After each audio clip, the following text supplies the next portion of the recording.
गुरुर्ब्रह्मा गुरुर्विष्णू गुरुर्देव महेश्वरा गुरुर साक्षात परब्रह्म तस्मै श्री गुरुवे नमः। तर गुरुपौर्णिमेच्या तुम्हा सर्वांना खूप खूप मनापासून शुभेच्छा। तर आपण सर्वच जण आपल्या गुरुपौर्णिमेला गुरूंसाठी काही ना काहीतरी गोडाचा नैवेद्य किंवा प्रसाद हा बनवतच असतो। तर आज मी माझे गुरु श्री स्वामी समर्थ यांच्यासाठी एक असा छान असा आगळा वेगळा मस्त असा गोडाचा नैवेद्य प्रसाद बनवलेला आहे, जो मी तुमच्याशी शेअर करणार आहे आणि तुम्हीही नक्की बनवून बघा। खूप छान ही रेसिपी होते आणि आपले गुरु खरंच आता आपल्याला आशीर्वाद देणार आहेत। तर चला आपण व्हिडिओला सुरुवात करूया। तर सगळ्यात आधी मी तूप घेतलेलं आहे, अर्धा कप तूप आहे, हे आपलं खायचं तूप जे आहे आपण घरी बनवतो ते, आणि थोडंसं तूप मी बाजूला ठेवलं आहे त्यातलं। आणि या तुपामध्ये मी एक अर्धी वाटी बेसन पीठ घेतलेलं आहे। तर मी जरा थोडं कमी घेतलं आहे, तुम्ही नंतर पुन्हा त्याच्यामध्ये वाढवू शकता। तर हे बेसन पीठ चाळून घ्यायचं आहे आणि नंतर मग तुम्ही त्याच्यामध्ये तुपामध्ये भाजून घ्यायचं आहे, जेणेकरून त्याचे काही गुठळे किंवा क्रिस्टल असे राहणार नाहीत आणि व्यवस्थित मऊसूद असं भाजलं जाईल। तर हे बघा, अशा प्रकारे छान असं बेसन हे भाजलं जातं आहे आणि असं खमंग वास सुटेपर्यंत हे बेसन आपल्याला छान असं भाजून घ्यायचं आहे। तुम्ही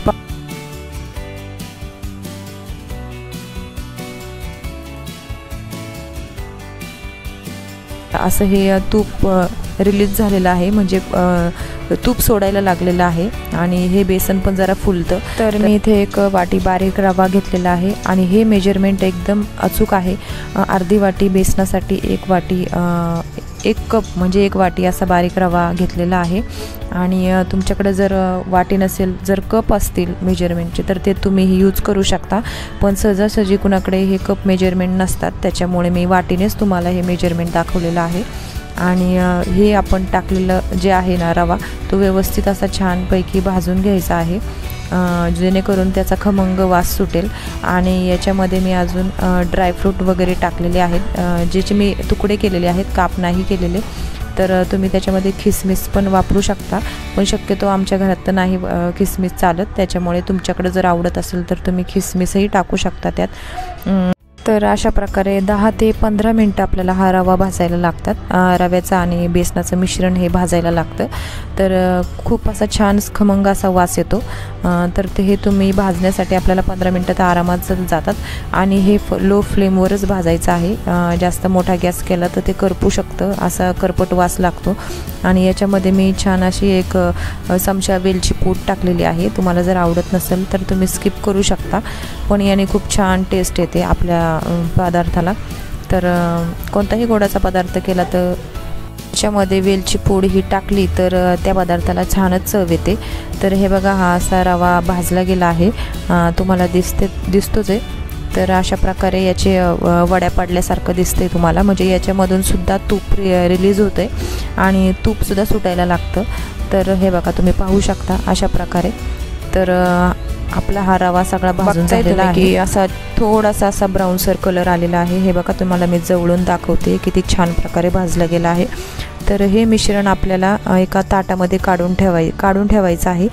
जरा कोमट करण्यासाठी, एकदम गार पण करायचं नाही आहे, जेणेकरून हे लाडू आपले वळले जाणार नाहीत, कारण तुम्हाला माहिती आहे लाडू वळताना मिश्रण हे जरा गरमच लागतं, एकदम हाताला चटका बसणार नाही असं तर नको। आपल्याला हे मिश्रण जरा कोमट करून घ्यायचं आहे आणि त्यासाठी मी हे जरा थोडं पसरून घेते ताटामध्ये अशा प्रकारे, जेणेकरून जरासं निवळलं जाईल। आणि मग त्याच्यामध्ये आपल्याला मी मिक्सरमधूनही पिठी साखर करून घेतलेली आहे, तुमच्याकडे रेडीमेड असेल तर ती पण तुम्ही यूज करू शकता।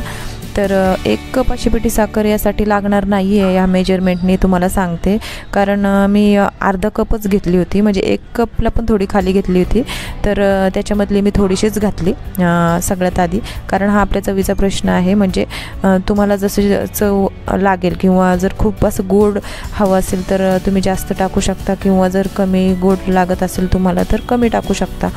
तर मी हे याच्यानुसार चवीनुसार टाकलेली आहे, तर ही मी थोडीशी अजून टाकलेली आहे।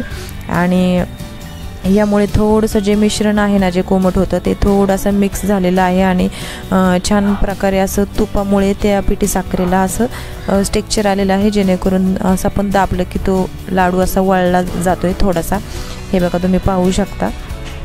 आणि आता याच्यामध्ये ना मी थोडंसं बाइंडिंग होण्यासाठी ना जे लाडू आपण वळवतो ना, तर त्यासाठी मी थोडंसं जे आपण मागाशी उरलेलं तूप होतं ना, तर ते तूप मी त्याच्यामध्ये टाकलेलं आहे. एकदम थोडंसंच टाकलेलं आहे, जेणेकरून आपल्याला ते लाडू छान प्रकारे वळवता येतील. आणि हे बघा, अशा प्रकारे मी घेतलेत लाडू वळवायला. तर तुम्ही नक्की ट्राय करून बघा. खूप छान आणि खुसखुशीत आणि खूप असे जिभेला पटकन विरघळणारे असे लाडू तयार होतात. तर हे पहा, खूप छान असे लाडू वळले जातात ते. आणि याच्यामध्ये आपण असे 10 लाडू तयार झाले या मिश्रणामध्ये, म्हणजे 1 वाटी रवा आणि अर्धी वाटी जे बेसन पीठ आपण घेतलेलं होतं त्यामुळे असं. आणि हे लाडूसुद्धा तुम्ही किमान 10 दिवस तरी छान असे एअरटाईट डब्यामध्ये ठेवू शकता आणि मुलांच्या टिफिनलासुद्धा देऊ शकता. मुलांनासुद्धा पौष्टिक असे हे लाडू आहेत खाण्यासाठी. तर आणि आपल्या घरातले वयस्कर लोक ही खूप आवडीने अशी जिभेवर विरघळणारा हा गोड पदार्थ आहे, गोड रेसिपी आहे, जेणेकरून त्यांनाही खूप आवडेल. तर हा लाडू वळवताना रिलीज होतो आहे आणि तो लाडू असा छानपैकी असा त्या लाडवाला चकाकी येते आणि छान असा तो लाडू सेट होतो. तर आपल्या गुरुपौर्णिमेला तुम्ही हा प्रसाद गुरूंसाठी नक्की करावा आणि मला कमेंट करून सांगा की कसा झाला आहे तो. तर या मिश्रणामध्ये माझे हे असे 10 लाडू तयार झालेले आहेत आणि खूप अशी छान रेसिपी होते ही. तर मला नक्की सांगा कमेंट, हा माझा व्हिडिओ कुठून पाहता हे मला नक्की सांगा. तर चला, आपण आपल्या गुरूंना, आपल्या गुरूंचरणी हा नैवेद्य आणि हा प्रसाद अर्पण करूया आणि आपली गुरुपौर्णिमा साजरी करूया. तर तुम्हाला हा व्हिडिओ कसा आवडला तर मला नक्की कमेंट करून सांगा. आणि माझी अशाच रेसिपी पाहण्यासाठी आपल्या व्हिडिओला लाईक आणि शेअर आणि नवीन असाल तर सबस्क्राईब करा. तर चला, पुन्हा भेटूया नवीन अशीच एक छानशी रेसिपी घेऊन. तोपर्यंत आपली काळजी घ्या आणि छान राहा आणि छान खा. बाय.